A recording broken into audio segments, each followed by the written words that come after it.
आज हम बात करने वाले हैं जो हमारे पास अवयव के प्रकार होते हैं, जो मैट्रिक्स के अलग अलग टाइप की मैट्रिक्स होती है उसके बारे में बात करेंगे कि कितने प्रकार की होती है। फिर उनके डेफिनेशन के बारे में बात करेंगे, साथ ही उनको एग्जाम्पल के द्वारा भी समझेंगे। तो चलिए शुरू करते हैं। तो सबसे पहले हम बात करें अवयव के प्रकार में, तो सबसे पहले हमारे पास आता है पंक्ति अवयव। सबसे पहले आता है पंक्ति अवयव। पंक्ति अवयव है या फिर मैट्रिक्स भी बोल सकते हैं।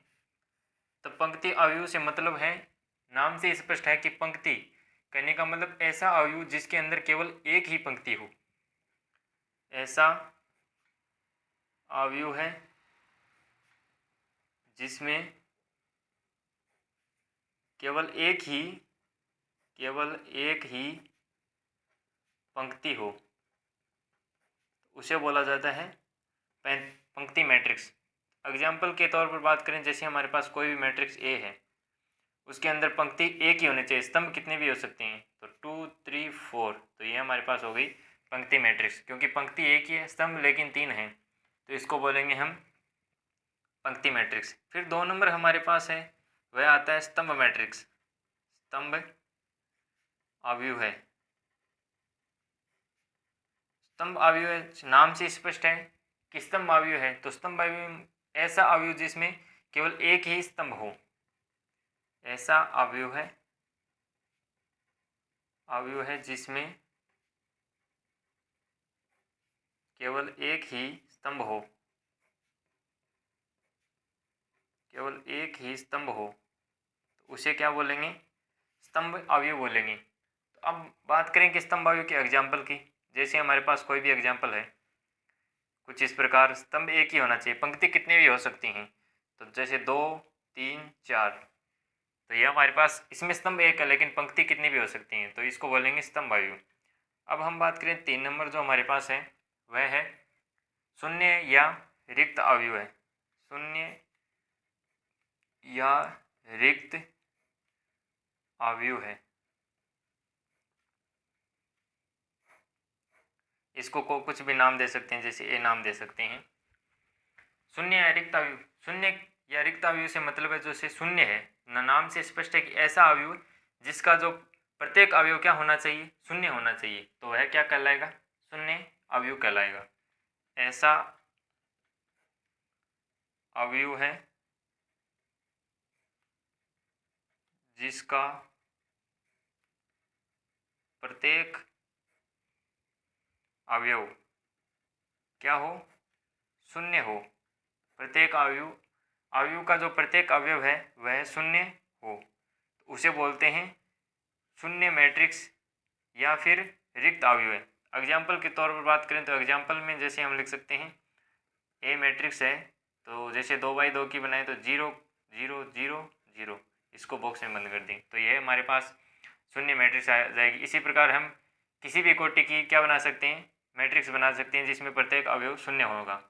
फिर हम बात करें, अगली डेफिनेशन है हमारे पास वर्ग अवयव है। वर्ग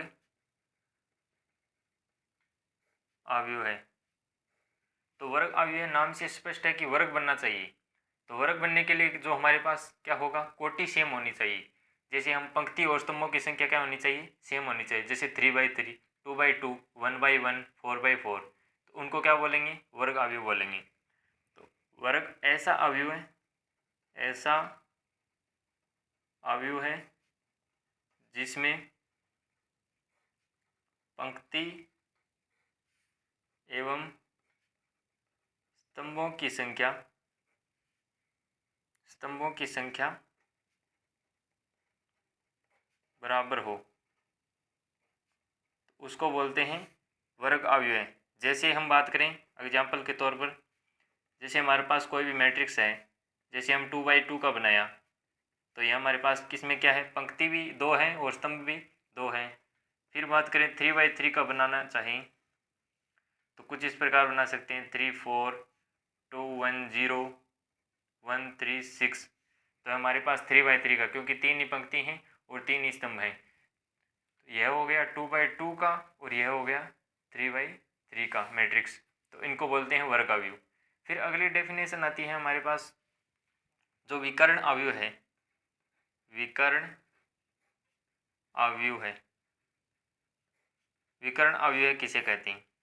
तो विकर्ण अवयव जिसके जो हमारे पास पहली शर्त तो विकर्ण अवयव की होनी चाहिए कि वर्ग अवयव होना चाहिए। ऐसा वर्ग अवयव जिसके विकर्ण हैं, जो विकर्ण के अवयव हैं उनको छोड़कर जो सभी अवयव क्या हो जाएं, शून्य हो जाएं, तो वह क्या कहलाएगा? विकर्ण अवयव कहलाएगा। जैसे हम बात करें इसको डेफिनेशन में, ऐसा वर्ग अवयव है, ऐसा वर्ग अवयव है जिसके मुख्य विकर्ण के अलावा सभी अवयव क्या हों? शून्य। सभी अवयव शून्य हों तो उसको बोला जाता है विकर्ण अवयव। जैसे हम एग्जाम्पल के तौर पर बात करें, जैसे हमारे पास एग्जाम्पल में बात करें, जैसे हमारे पास एक कोई अवयव है 3/3 का, 1 2 3, 0 0 0 और यहाँ भी 0 0 0। अब बात है इसमें मुख्य विकर्ण की। पहली बात तो ये वर्ग अवयव है क्योंकि 3 पंक्तियाँ और 3 स्तंभ है, तो मुख्य विकर्ण बोला जाता है इसको। जो ये हमारे पास यह होता है इसको बोला जाता है मुख्य विकर्ण मैट्रिक्स का। तो मुख्य विकर्ण के अलावा कितने हैं? जो सभी अवयव क्या हैं? शून्य। तो यह एक प्रकार का क्या होगा? विकर्ण अवयव होगा। अब हमारे पास अगला जो मैट्रिक्स आता है 6 नंबर की बात करें, वह आता है हमारे पास इकाई अवयव। इकाई अवयव है। तो इकाई अवयव किसे कहते हैं? जैसे हमने देखा इसके अंदर जो मुख्य विकर्ण है, मुख्य विकर्ण के अलावा हमारे पास जो जितने भी अवयव बच गए वो क्या थे? शून्य थे। अब वहीं पर हम बात करें जो हमारे पास मुख्य विकर्ण है, मुख्य विकर्ण के अवयव इकाई हों, कहने का मतलब ये अगर एक एक हो जाएं और ये सभी क्या हों? शून्य हों, तो क्या कहलाएगा? हमारे पास जो अवयव इकाई अवयव कहलाएगा। इसको लिखते हैं आई के द्वारा। अगर हम बात करें 2/2 की, तो मुख्य विकर्ण बनाना है तो मुख्य विकर्ण के जो अवयव क्या होने चाहिए? इकाई होने चाहिए, और बचे हुए क्या होने चाहिए? शून्य होने चाहिए। फिर 3/3 की बात करें तो अगर 3/3 का बनाना चाहें तो कुछ इस प्रकार बनाएंगे। जैसे आई है, इसको 3/3 का बनाना चाहें तो जो मुख्य विकर्ण के अवयव क्या होने चाहिए? इकाई होने चाहिए, और जो बचे हुए अवयव क्या होने चाहिए? शून्य होने चाहिए। तो वह क्या कहलाएगा? इकाई मैट्रिक्स कहलाएगा।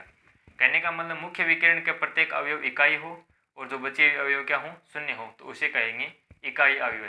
तो यह था हमारे पास आज की वीडियो में कि अवयव के प्रकार को किस प्रकार डिफाइन करते हैं। इसको आई के द्वारा लिखा जाता है, और यह था वर्ग अवयव। फिर हमने देखा पंक्ति अवयव, स्तंभ अवयव, शून्य अवयव। तो यह था अवयव के प्रकार। अगर वीडियो पसंद आई हो तो लाइक शेयर सब्सक्राइब करना ना भूलें। अगले वीडियो में मिलते हैं, तब तक के लिए जय हिंद, वंदे मातरम।